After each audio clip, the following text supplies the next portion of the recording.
Introduction. In relationships, trust is a cornerstone, but when it's broken, it often doesn't happen without warning. Many men miss the subtle behavioral changes that signal something is off. A woman who cheats always leaves these signs, explores the psychological patterns and emotional shift that can reveal hidden infidelity. Through the lens of female psychology and Stoic awareness, this video uncovers how a woman's actions, words, and energy may begin to reflect inner conflict or emotional distance. Understanding these signs isn't about fueling suspicion. It's about emotional self-defense, maturity, and protecting your peace. If you want to see clearly through charm and confusion, this insight is essential. Emotional distance increases. Emotional distance is a gradual or sudden erosion of emotional closeness between two people, most commonly in romantic relationships, but also between friends or family members. As emotional distance increases, the bond once shared begins to feel strained, cold, or even absent altogether. This isn't always due to a major conflict or betrayal. More often, it's a silent drift caused by neglect, lack of communication, unresolved hurt, or emotional avoidance. One partner may begin to feel unheard, unseen, or unsupported, while the other might be overwhelmed, distracted, or emotionally unavailable. Over time, the emotional gap widens. Initially subtle signs, shorter conversations, less eye contact, a lack of warmth, turn into full-blown disengagement. The once deep connection becomes a routine of surface-level exchanges, leaving both people feeling isolated even in each other's presence. There are several core causes of increasing emotional distance. Life stress, such as work pressure, financial problems, or health issues, can drain emotional reserves, making it hard for someone to invest in a relationship. Unaddressed conflicts or unspoken resentment can fester, creating barriers that prevent genuine emotional intimacy. Emotional immaturity or fear of vulnerability also play a role. People sometimes shut down emotionally to protect themselves, but this often backfires by pushing others away. In other cases, emotional distance is a symptom of deeper incompatibility, lack of shared goals, or growing apart in values and priorities. Recognizing emotional distance is crucial if the relationship is to be repaired. Ignoring it only leads to more detachment. The antidote lies in courageous communication and mutual willingness to reconnect.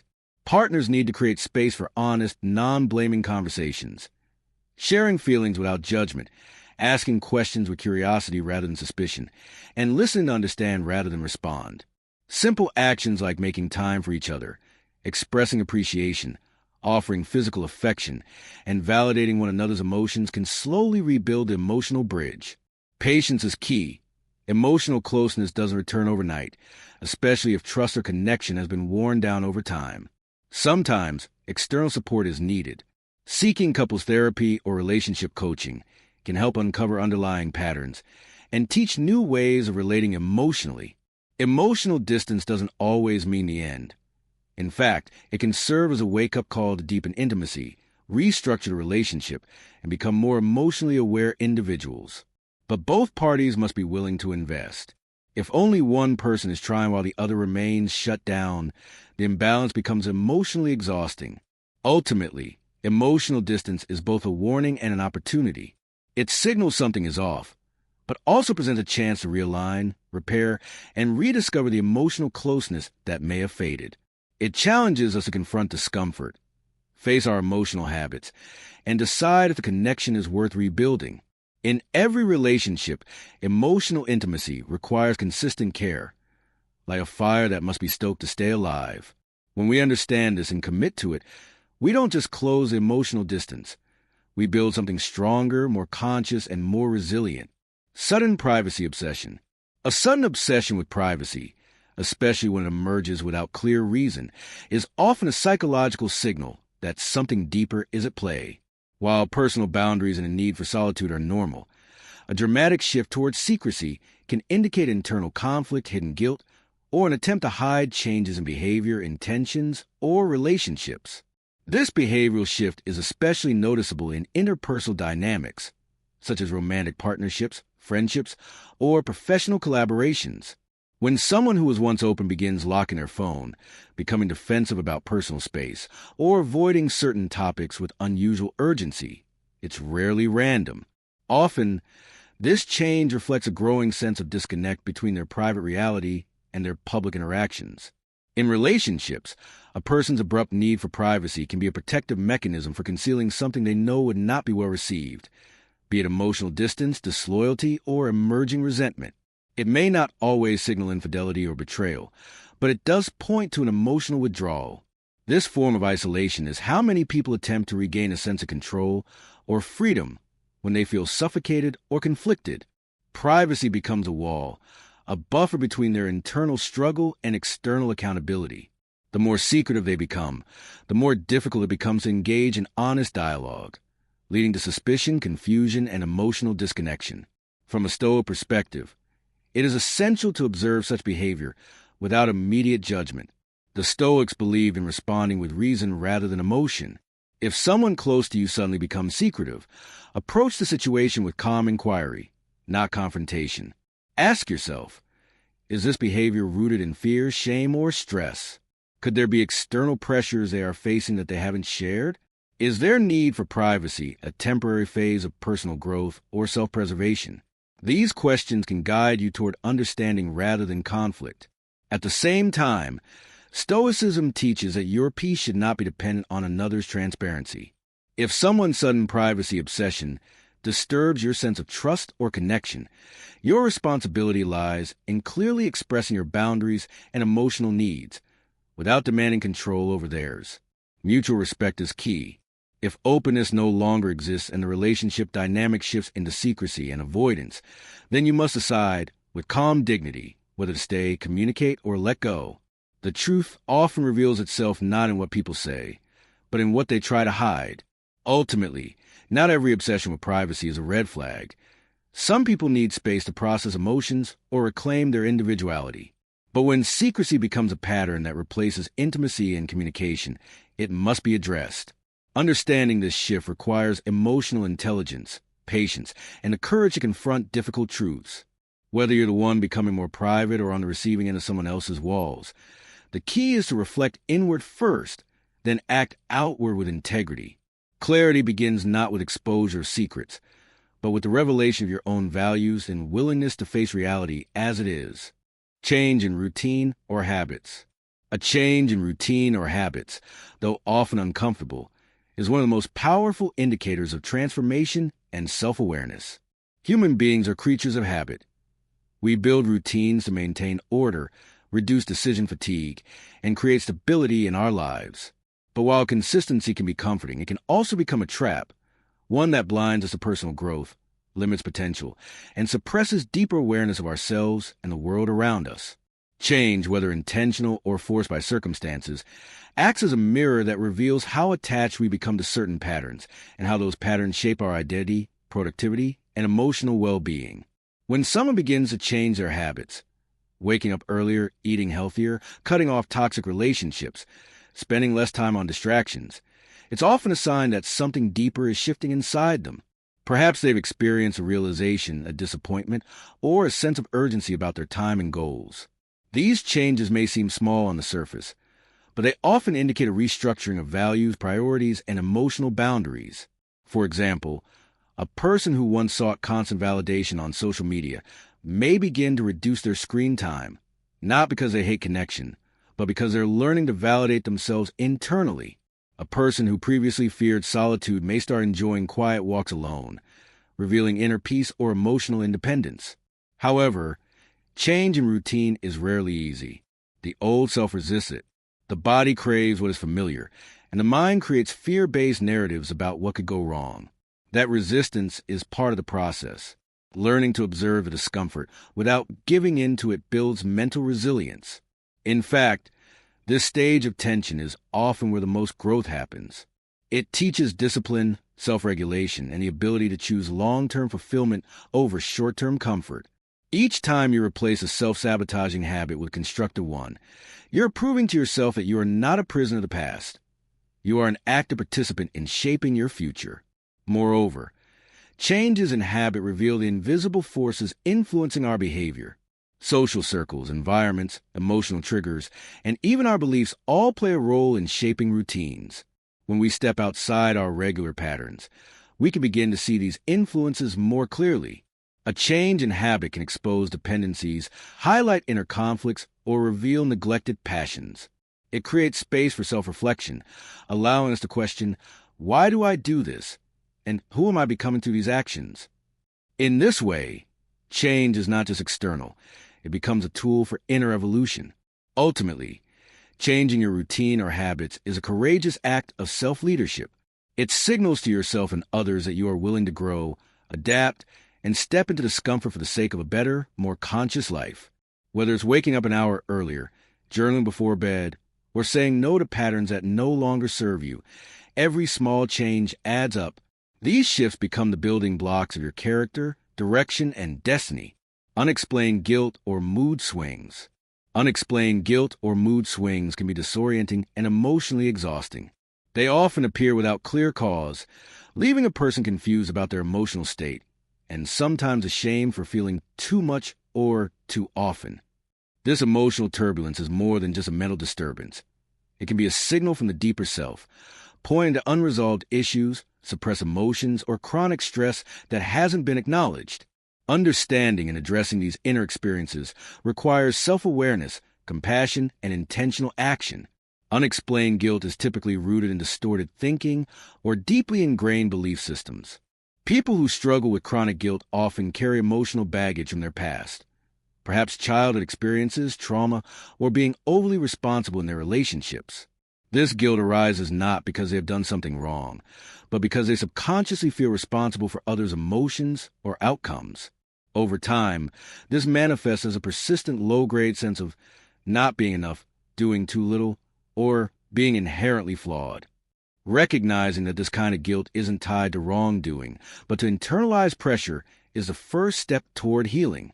Journaling, therapy, and inner child work can help uncover where this false sense of responsibility began. Similarly, mood swings, especially when they seem to come out of nowhere, can be the body's emotional response to repressed stress or internal conflict. These shifts often occur when emotions haven't been properly expressed or processed. For example, a person who feels sad but pushes it away might later feel irrational anger or anxiety without knowing why. Emotional repression acts like a dam, and when it breaks, the feelings surge through all at once. This is why someone might feel elated one moment and deeply agitated the next. It's not weakness or instability. It's a mismanaged emotional load crying out to be acknowledged. To manage these mood shifts and feelings of guilt, it's important to cultivate emotional awareness. Begin by slowing down and asking yourself, what am I really feeling right now? And where is this emotion coming from? Learning to name emotions, whether it's shame, fear, resentment, or loneliness, can give you power over them. It helps to identify patterns. Are your mood swings linked to certain situations, people, or thoughts? Awareness is often more than half the solution. Another key element is learning emotional regulation. This doesn't mean suppressing how you feel, but rather creating space to feel without judgment. Practices like mindfulness, meditation, or deep breathing exercises can ground you during emotional waves. Even physical practices like walking in nature or yoga can shift the nervous system back to a calm state. Talking with someone you trust or seeking therapy can also bring clarity and reduce emotional overload. Ultimately, unexplained guilt and mood swings are symptoms, not flaws. They indicate that your inner world needs care and attention. By listening to these signals, you begin to reclaim your emotional health. With consistent self-awareness, compassionate reflection, and practical tools, you can move from confusion to clarity, building a life where your emotions are not enemies, but trusted messengers guiding you toward healing. Sexual behavior shifts. Sexual behavior is not a fixed trait. It evolves with age, experience, personal values, cultural norms, health, and relationship dynamics. The shifts in sexual behavior throughout life often reflect deeper psychological, emotional, and social transformations. In early adulthood, sexual exploration is often driven by curiosity, hormonal peaks, and identity formation. Individuals may seek novelty, validation, or connection, often influenced by peer pressure, media representations, or insecurities. As people mature, their sexual behavior tends to shift from quantity to quality, with a greater focus on emotional intimacy, communication, and mutual satisfaction. For many, long-term relationships foster deeper sexual trust and vulnerability, which can lead to more fulfilling experiences.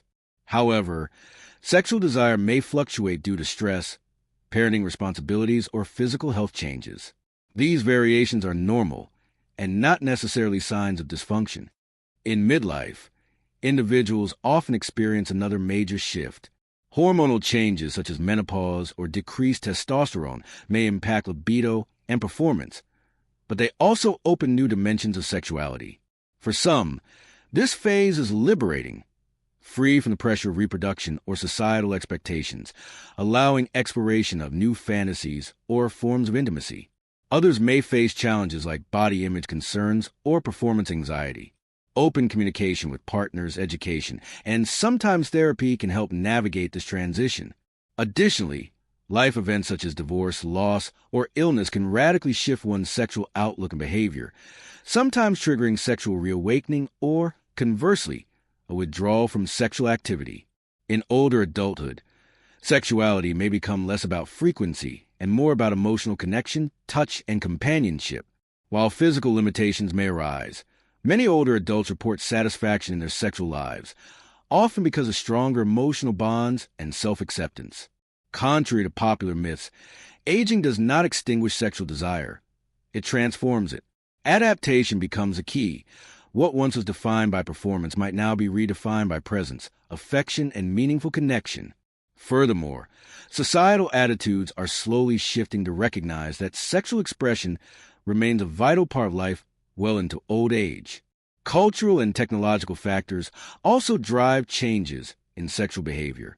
The rise of dating apps, internet pornography, and shifting gender norms have drastically altered how people engage in and think about sex. Accessibility to information has empowered many to better understand their bodies and preferences, but has also created unrealistic expectations and anxieties for others. The normalization of diverse sexual identities and orientations has broadened the spectrum of what is considered normal sexual behavior, encouraging more honest self-expression. At the same time, sexual health awareness, consent education, and discussions about trauma and boundaries are fostering healthier behavioral shifts across all age groups. Understanding these shifts in sexual behavior is crucial, not only for improving personal well-being, but also for building healthier, more empathetic relationships. Accepting that change is natural and expected allows individuals to approach their sexuality with curiosity rather than fear or shame. Ultimately, the most important aspect of any sexual shift is authenticity, being honest with oneself and one's partner about needs, limitations, and desires. Criticism and comparison. In life, criticism and comparison are two of the most common mental habits that silently erode confidence, peace, and personal growth. While both are natural tendencies, especially in a world driven by achievement and validation, they often lead to harmful consequences if left unchecked. Criticism, when not constructive, becomes a tool of judgment, either towards others or oneself. Constant self-criticism chips away at self-esteem, creating a harsh inner voice that amplifies flaws and minimizes strengths. It fosters fear of failure and an unhealthy perfectionism that paralyzes creativity and risk-taking. External criticism, especially when harsh or unsolicited, can be equally damaging, planting seeds of doubt, resentment, or defensiveness in the minds of others. Constructive feedback is vital for growth, but the line between helpful critique and destructive commentary is thin and must be navigated with empathy, clarity, and kindness. Comparison, on the other hand, is a deceptive mental habit that often leads to feelings of inadequacy and envy. Social media, workplace hierarchies, and societal expectations create endless opportunities to measure ourselves against others. But this game is unwinnable. Someone will always appear more successful, more attractive, more talented, or more fulfilled. Comparison blinds us to our own journey and unique strengths, distorting self-perception and leading to a false sense of inferiority. It also breeds competition in place of collaboration, turning relationships into quiet rivalries rather than supportive connections.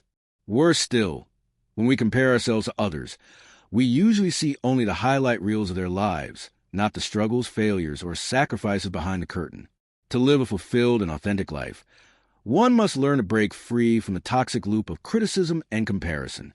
This starts by cultivating self-awareness, Catching those moments when we judge ourselves or measure our worth by someone else's standard. Practicing gratitude helps anchor the mind in what we already have and who we already are. Equally, focusing on personal growth rather than perfection fosters a healthier mindset. Progress, not comparison, should be the yardstick of development. Instead of criticizing flaws, one can learn to acknowledge limitations while committing to growth. Instead of comparing paths, we should appreciate that each person's journey is shaped by different starting points, choices, and values. When we free ourselves from unnecessary criticism and unfair comparison, we create space for self-compassion, resilience, and genuine confidence. We begin to value effort over outcomes and authenticity over approval. Relationships improve, creativity flourishes, and inner peace grows. Ultimately, criticism and comparison lose their power when we stop seeking validation outside of ourselves and start cultivating it within. Growth thrives not in harsh judgment or envy, but in kindness, patience, and purpose-driven focus. As the old saying goes, comparison is the thief of joy. To reclaim that joy, we must choose to honor our own path, accept imperfection as part of being human, and offer ourselves the same grace we often extend to others.